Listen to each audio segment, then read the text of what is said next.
ለጻማ ወድካም አመ ያብጽሐነ በፍስሐ ወሰላም።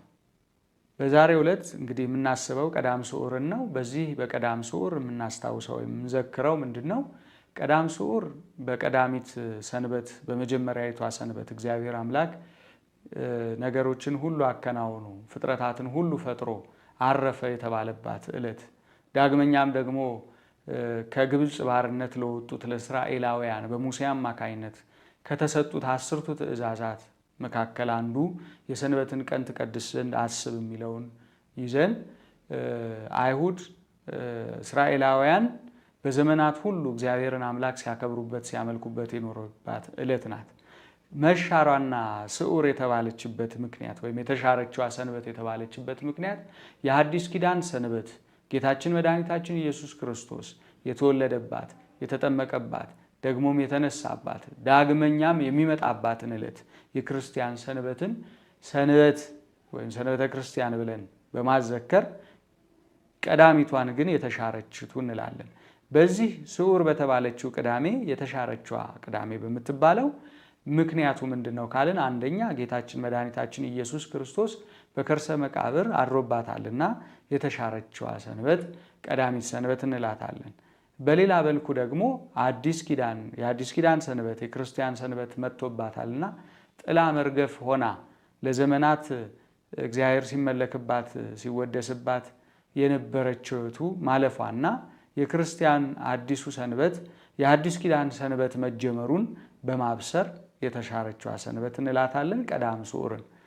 በዚህ ዕለት የሚፈጸሙ የሚከናወኑ ስርዓተ ቤተክርስቲያን አለ። ከዚህ ስርዓተ ቤተክርስቲያን ወይም ጸሎት በኋላ ቄጤማ ይታደላል። ይሄውም ኖህ የጥፋት ውሃ መጉደሉን ወይም የጥፋት ውሃ መድረቁን ለማወቅ ርግብን እንደላካትና ርግብም ደግሞ የዘንባባ ዝንጣፊ የለምለም ሳር ዝንጣፊ ይዛ መምጣቷን በዛም ደግሞ ሰላም መሆኑን የቁጣው ደግሞ ዝናብም ደግሞ መብረዱን ወይም መቆሙን ያጠይቃል።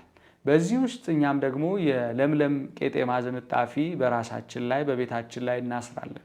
ይኸውም ደግሞ የቁጣው ዘመን ጌታችን አምላካችን እግዚአብሔር በአዳም በደልና ኃጢአት ምክንያት ወደ ዓለም የገባውን ኃጢአት በልጁ ደግሞ በኢየሱስ ክርስቶስ በኩል በሆነው ድህነት ያ የቁጣ ዘመን መብረዱን ያ ከእግዚአብሔር ጋር ያጣላንና የጋረደን የጠብ ግርግዳ መፍረሱን በመድኃኒታችን በጌታችን በኢየሱስ ክርስቶስ በከፈለው ሥጋውን በመቁረሱ ደሙን በማፍሰሱ ለአዳም ዕዳ በደል በተከፈለው ዋጋ ምክንያት እግዚአብሔርና ሰው መታረቃቸውን ሰላም መውረዱን ለማጠየቅና ለመግለጥ ቄጤማ በራሳችን በግንባራችን ላይ አስረን ደግሞ የክርስቶስን ትንሣኤ እያበሰርን የምንውልበት ዕለት ነው። ከሰው ልጅ ጋር የነበረው ጠብ ቀረ፣ የጠብ ግድግዳ ፈረሰ፣ የኃጢአት መጋረጃ ተቀደደ። ጌታችን መድኃኒታችን ኢየሱስ ክርስቶስ ስለ አዳም ዋጋ ከፈለ፣ ነፃ ወጣን፣ ሰላም ታወጀ፣ ሰላምን አደረገ እያልን እግዚአብሔርን እያመሰገንን የቄጤማውን ዝንጣፊ ለምለሙን ይዘን ምስጋናችን ለእግዚአብሔር እያቀረብን የምንውልበት ዕለት ነው። እንግዲህ በነገው ዕለት ትንሣኤውን ብርሃነ ትንሣኤውን ገልጦልን ትንሣኤውን የምናመሰግንበት ለምናምን ለኛ ብርሃንን ላክልን፣ ብርሃን ይሁንልን፣ ሰላም ይሁንልን። ትንሣኤህ ብርሃናችን ነው። በትንሣኤህ ውስጥ የወደቀ አዳም ተነሳ። የአዳም ልጅ እስከ ልጅ ልጁ እስከ ዓለም ፍጻሜ ድረስ ደግሞ የሚነሳ የሰው ልጅ ሁሉ በአንተ አምኖ በስጋና ደም ነፃ ወጥቷል ብለን የምናመሰግንበት ዕለት ይሁንልን። ድሆችን የምንረዳበት መልካም የምናደርግበት በንስሐ ተመልሰን በስጋና ደሙ ከብረን የመንግስቱ ወራሽ የምንሆንበት ዘመን ያርግልን። ሰላም እግዚአብሔር ከኛ ጋር ይሁን።